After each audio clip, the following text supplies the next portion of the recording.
conjuguer un verbe au présent large dans la langue turque en premier, on commence par enlever le suffixe de l'infinitif du verbe qui est soit le mec, soit le mak.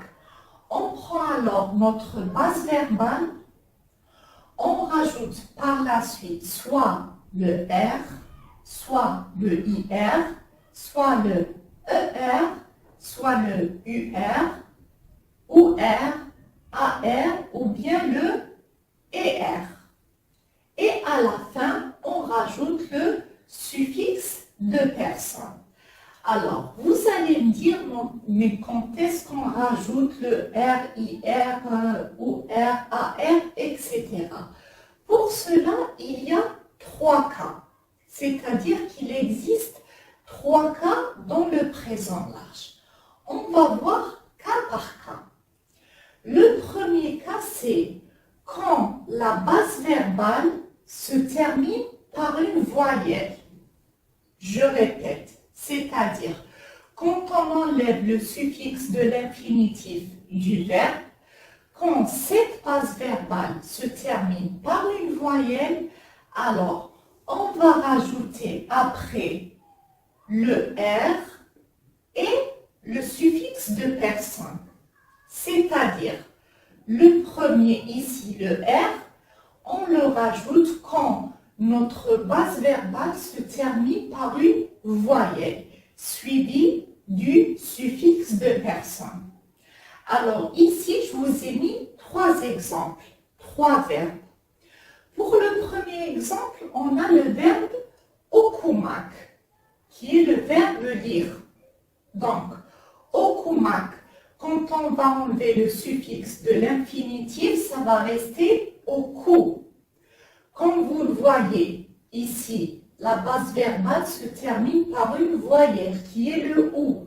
Donc, on va rajouter le R, suivi du suffixe de personne. Alors, ça devient ben okurum. Oku. On a rajouté le R et ensuite le suffixe de personne pour la première personne du singulier. Ben okurum. Sen okursun. Ici, c'est le suffixe de personne qui va changer. Sen okursun. O okur. Biz okuruz. Siz okursunuz et onlar okurlar. Alors, le verbe okumak, il peut aussi signifier étudier dans certains cas. Si vous l'employez dans une phrase où vous voulez dire j'étudie, vous pouvez dire aussi okumak, juste une petite note. Donc, ici, le oku, on rajoute après le R et les suffixes de personne. Par exemple, pour le verbe söylemek. Söylemek qui est le verbe dire.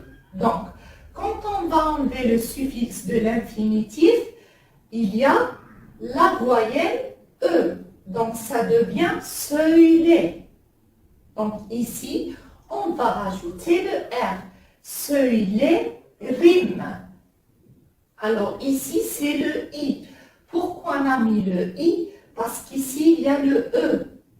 Et le E, il correspond au I dans la deuxième règle de l'harmonie vocalique. Par exemple, ici, le OU, il correspond au OU dans la deuxième règle de l'harmonie vocalique. Parce que si vous me dites, mais comment on sait quand on écrit sum, im, sin, etc., ça dépend de la deuxième règle de l'harmonie vocalique. Vous allez voir la voyelle ici et vous allez voir à quoi elle correspond dans la deuxième règle de l'harmonie vocalique. Donc, ici, ça devient söylerim.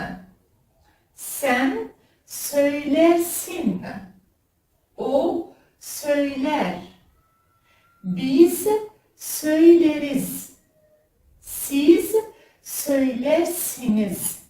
Et onlar söylerler.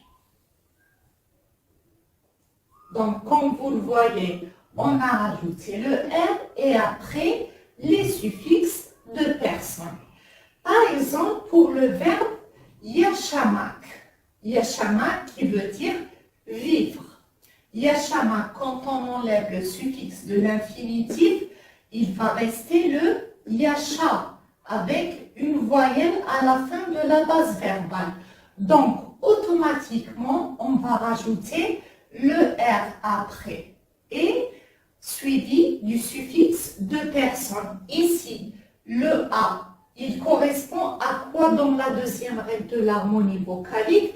Il correspond au E. Donc, ça devient yasharem. C'est pas le I, c'est pas le OU et c'est pas le U. Ben, yasharem. Sen, yaşarsın. O, yaşar. Biz, yaşarız. Siz, yaşarsınız. Et onlar, yaşarlar.